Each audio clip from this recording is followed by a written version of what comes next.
Muchas gracias por presenciar y participar de esta presentación sobre la necesidad de contar con una política aérea en Canarias.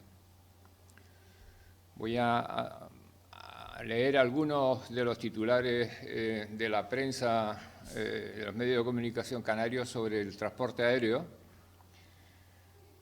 El Gobierno de Canarias insiste en incorporarse a la dirección de AENA. AENA no pone pegas a que Canarias esté en su Consejo de Administración. Los presidentes insulares de Cabildo demandan la presencia de Canarias en AENA. Es decir, Canarias pide a AENA que la tenga en cuenta.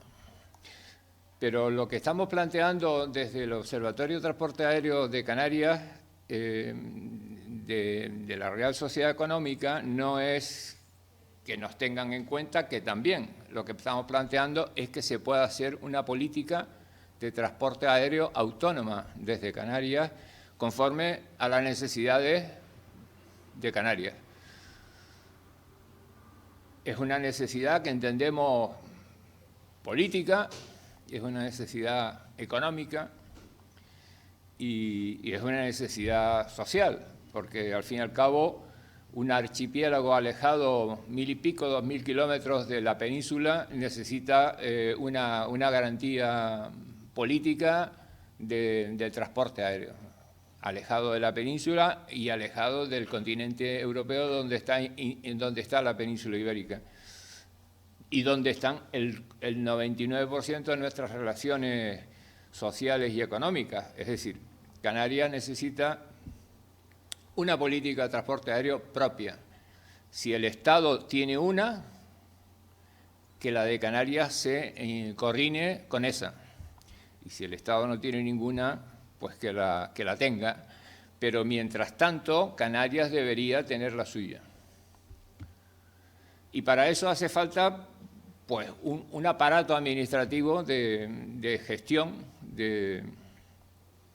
del transporte aéreo desde Canarias. Obviamente no vale decir que tienes una competencia o tienes una responsabilidad política administrativa y no sabes luego cómo administrarla. Tiene que haber un aparato. En este momento no existe absolutamente nadie dentro de la estructura política administrativa del Gobierno de Canarias que pueda pensar sobre el transporte aéreo de forma autónoma, aparte de leer los periódicos y las revistas y la prensa y lo que sea. No tienen ninguna política aérea. Esto es lo que estamos proponiendo desde el Observatorio de Transporte Aéreo de la Real Sociedad Económica. Y en ese trabajo que estamos haciendo de dar a conocer este planteamiento y de conseguir que se tomen las decisiones que corresponden, en ese trabajo hemos hecho una propuesta al Parlamento, a los distintos grupos parlamentarios, instando al Gobierno a que elabore y tenga una estrategia y una política de transporte aéreo y una unidad, un aparato administrativo para administrar esa política. Lo que hemos conseguido con esa iniciativa es el silencio más asombroso y estruendoso. Ninguna respuesta, nadie ha movido un dedo para eso. Bien, no importa.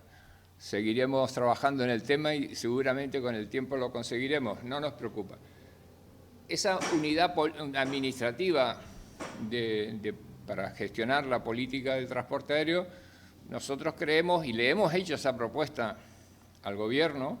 Aparte de lo que acabo de decir, la hemos hecho en la prensa. Hemos sacado unos cuantos artículos sobre este tema, enfocados desde distintos puntos de vista durante los últimos 2 o 3 años. Esa unidad administrativa que le llamamos Dirección General de Transporte Aéreo, que podría ser también una viceconsejería de transporte aéreo, una dirección general dentro del aparato político administrativo tiene menos peso político, pero perfectamente puede ser el primer paso que nosotros queremos que la comunidad autónoma tenga. La Dirección General de Transporte Aéreo, nosotros creemos que debería centrarse en una fundamentalmente en una gestión y facilitación de la conectividad aérea. Creemos también que debería centrarse en la infraestructura y servicios aeroportuarios y un gabinete técnico. Entonces, dentro de la gestión y facilitación de la conectividad aérea, está el análisis, desarrollo y aplicación de un sistema de conectividad aérea. El asunto es muy serio, muy importante. Parece que dicho así, parece que no tiene demasiada, digamos, trascendencia, pero sí la tiene. Desarrollo de la cohesión territorial efectiva con Europa e impulso a la integración de la actividad aérea en la sociedad. En cuanto a la infraestructura y servicios aeroportuarios, la coordinación de los aeropuertos canarios, la planificación y ordenación de helipuertos, aeródromos y campos de vuelo. Entiendo también que también correspondería contemplar los drones y este tipo de vehículos no tripulados, y la supervisión e inspección de los servicios comerciales y de las tasas y precios públicos. Al decir tasas y precios públicos, entiendo que no hace falta explicarlo más. En cuanto al gabinete técnico, podría ocuparse la Dirección de Políticas de Desarrollo Sostenible en materia de aviación. El desarrollo sostenible es una prioridad política que ha caído en España ha caído de pie en los últimos años, aunque es un asunto que tiene 20 años de desarrollo en los organismos internacionales. Acuérdense que la Conferencia de Río es de 1992 sobre el desarrollo sostenible. Realización de auditorías, registros estadísticos y estudios económicos, seguimiento y control de los servicios de navegación aérea. La navegación aérea, como dijo antes mi colega Chano Pérez, fundamentalmente seguiría en manos de ENAIRE. El desarrollo de la formación aeronáutica, asunto que va a tocar luego Fernando Marrero, y el impulso a la industria de componentes asociados a aeronaves no tripuladas. Una Dirección General de Transporte Aéreo no va a producir ningún milagro, pero sí puede producir un impulso, porque el gobierno es el que la sostiene y el que debería, digamos, compaginar esta dirección con una estrategia de transporte aéreo.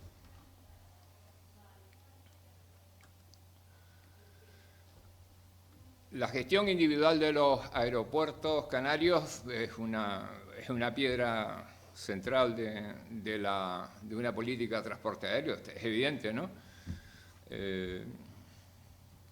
¿Por qué no sirve a Canarias la actual gestión en red? Pues porque mezcla aeropuertos rentables y deficitarios, aplicando una política de subvenciones cruzadas que la Unión Europea la considera irregular. Mezcla aeropuertos insulares y continentales. Las decisiones se toman al margen de Canarias y nunca se implicaron en planes de desarrollo. Y ya el ejemplo es el Parque Aeroportuario de Gran Canaria, que está perfectamente bloqueado por AENA, desde que el Cabildo se le ocurrió ponerlo en su planificación. Los aeropuertos en red no compiten, al contrario de lo que ocurre en el resto del mundo, en especial desde la aparición de las compañías low cost. Los beneficios de los aeropuertos canarios sirven para compensar el déficit de aeropuertos de comunidades más ricas. Terminan en capitales privados o en inversiones ajenas cuando no opuestas a los intereses canarios. Pero además, ningún país europeo, salvo excepciones justificadas, aplica un modelo equiparable al de AENA. Más del 95% se gestionan de manera individual. La modificación de la gestión de los aeropuertos canarios no tiene que suponer la desaparición de la red actual. Asumimos un gran riesgo. Un ligero cambio en el accionariado dejaría al Estado sin mayoría y la ruptura total de los aeropuertos canarios con su sociedad y sin contrapartida. Esto significa que esto empiece a ocurrir, a ser posible, significa un gran cambio político, puesto que AENA sigue siendo un elemento central de la política de transporte aéreo de España. Es muy difícil, hoy por hoy, romper esta situación, aunque me temo que puede empezar a romperse por alguna esquina, pero todavía en el caso de Canarias, no. Los políticos, los distintos partidos políticos, los representados en el Parlamento, los representados en los cabildos, no acaban de, conocen nuestras propuestas. Hemos invitado a los candidatos al Cabildo de Gran Canaria a una reunión sobre este tema en la Real Sociedad Económica y están muy alejados de poder pensar por sí mismos en temas de transporte aéreo para Canarias. Pero bueno, esto es un asunto que no nos preocupa, seguiremos trabajando en todo esto. ¿Por qué es la mejor opción en la gestión individual de los aeropuertos? Porque permite decidir de forma consensuada lo mejor para Gran Canaria. Los beneficios revierten en la sociedad que los produce y que soportan sus inconvenientes, que son la ocupación de una parte importante en el territorio insular. Somos islas que no son demasiado grandes y muy pobladas en determinadas partes de la misma, la limitación al crecimiento en poblaciones cercanas por requisitos sobre servidumbres, la contaminación acústica y atmosférica en su entorno. No es contraria a que existan otras alternativas de explotación o de propiedad, ya sea privada o pública, porque los beneficios se seguirían manteniendo en la isla. Es un modelo reconocido y asumido en Europa y fomenta la competitividad entre aeropuertos.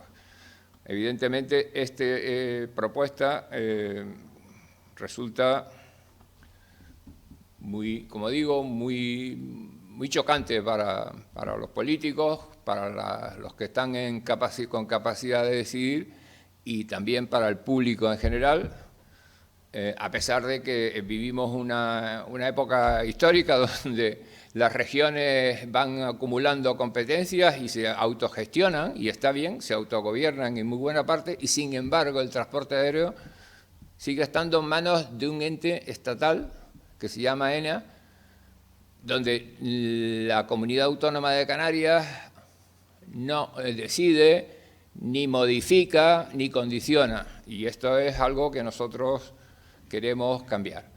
Así que este es el mensaje que deja el Observatorio de Transporte Aéreo de la Real Sociedad Económica para nuestros oyentes y personas que nos están escuchando, y deseamos que este tema cambie y lo haremos, estoy seguro que lo haremos posible, pero tiene que pasar algo de tiempo y algo de trabajo mediante. Muchas gracias.